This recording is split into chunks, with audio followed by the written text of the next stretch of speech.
करवा चौथ व्रत कथा। प्रथम कथा। बहुत समय पहले की बात है। एक साहूकार के 7 बेटे और उनकी एक बहन करवा थी। सभी सातों भाई अपनी बहन से बहुत प्यार करते थे, यहाँ तक कि वे पहले उसे खाना खिलाते और बाद में स्वयं खाते थे। एक बार उनकी बहन ससुराल से मायके आई हुई थी। शाम को भाई जब अपना व्यापार व्यवसाय बंद कर घर आए तो देखा उनकी बहन बहुत व्याकुल थी। सभी भाई खाना खाने बैठे और अपनी बहन से भी खाने का आग्रह करने लगे, लेकिन बहन ने बताया कि उसका आज करवा चौथ का निर्जल व्रत है और वह खाना सिर्फ चंद्रमा को देखकर उसे अर्घ्य देकर ही खा सकती है। चूंकि चंद्रमा अभी तक नहीं निकला है, इसलिए वह भूख प्यास से व्याकुल हो उठी है। सबसे छोटे भाई को अपनी बहन की हालत देखी नहीं जाती और वह दूर पीपल के पेड़ पर एक दीपक जलाकर चलनी की ओट में रख देता है। दूर से देखने पर वह ऐसा प्रतीत होता है कि जैसे चतुर्थी का चांद उदित हो रहा हो। इसके बाद भाई अपनी बहन को बताता है कि चांद निकल आया है, तुम उसे अर्घ्य देने के बाद भोजन कर सकती हो। बहन खुशी के मारे सीढ़ियों पर चढ़कर चांद को देखती है, उसे अर्घ्य देकर खाना खाने बैठ जाती है। वह पहला टुकड़ा मुंह में डालती है तो उसे छींक आ जाती है। दूसरा टुकड़ा डालती है तो उसमें बाल निकल आता है और जैसे ही तीसरा टुकड़ा मुंह में डालने की कोशिश करती है तो उसके पति की मृत्यु का समाचार उसे मिलता है। वह बौखला जाती है। उसकी भाभी उसे सच्चाई से अवगत कराती है कि उसके साथ ऐसा क्यों हुआ। करवा चौथ का व्रत गलत तरीके से टूटने के कारण देवता उससे नाराज हो गए हैं और उन्होंने ऐसा किया है। सच्चाई जानने के बाद करवा निश्चय करती है कि वह अपने पति का अंतिम संस्कार नहीं होने देगी और अपने सतीत्व से उन्हें पुनर्जीवन दिलाकर रहेगी। वह पूरे 1 साल तक अपने पति के शव के पास बैठी रहती है, उसकी देखभाल करती है। उसके ऊपर उगने वाली सुईनुमा घास को वह एकत्रित करती जाती है। 1 साल बाद फिर करवा चौथ का दिन आता है। उसकी सभी भाभियां करवा चौथ का व्रत रखती हैं। जब भाभियां उससे आशीर्वाद लेने आती हैं, तो वह प्रत्येक भाभी से यम सुई ले लो, पिय सुई दे दो, मुझे भी अपनी जैसी सुहागिन बना दो, ऐसा आग्रह करती है।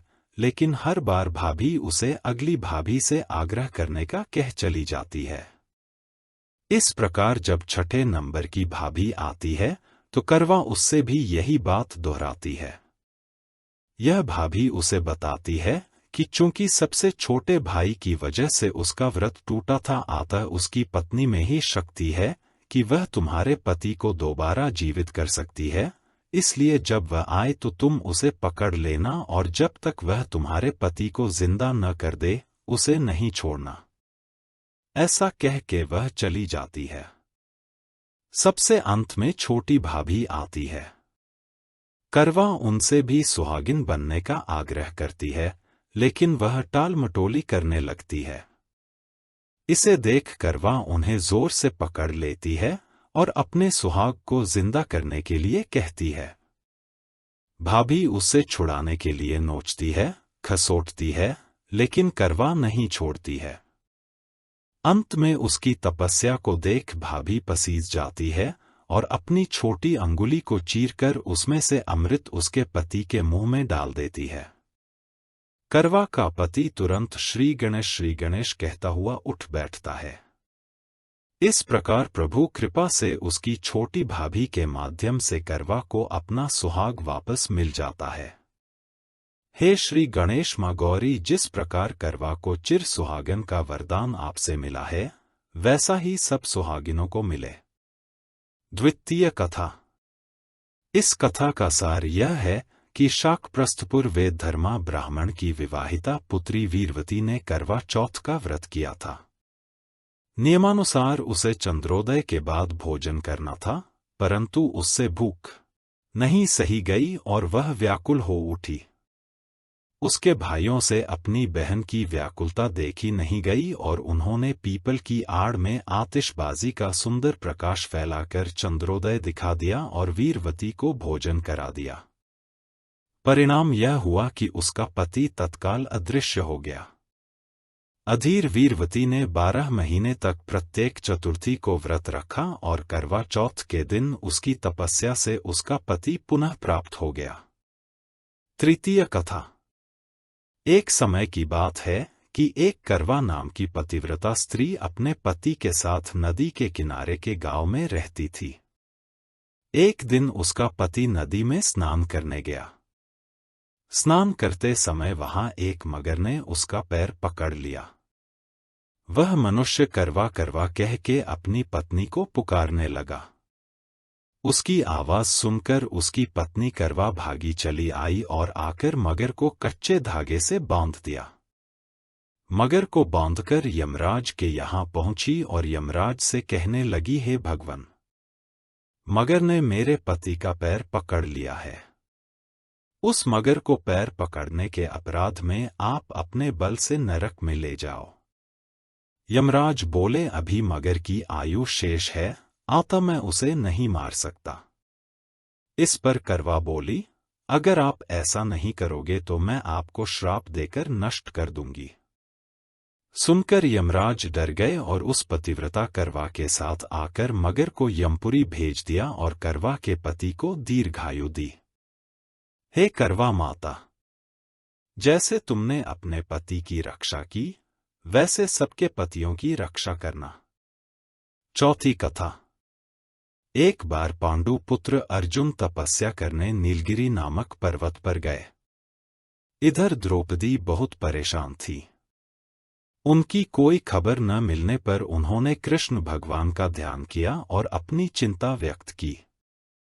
कृष्ण भगवान ने कहा, बहना, इसी तरह का प्रश्न एक बार माता पार्वती ने शंकर जी से किया था।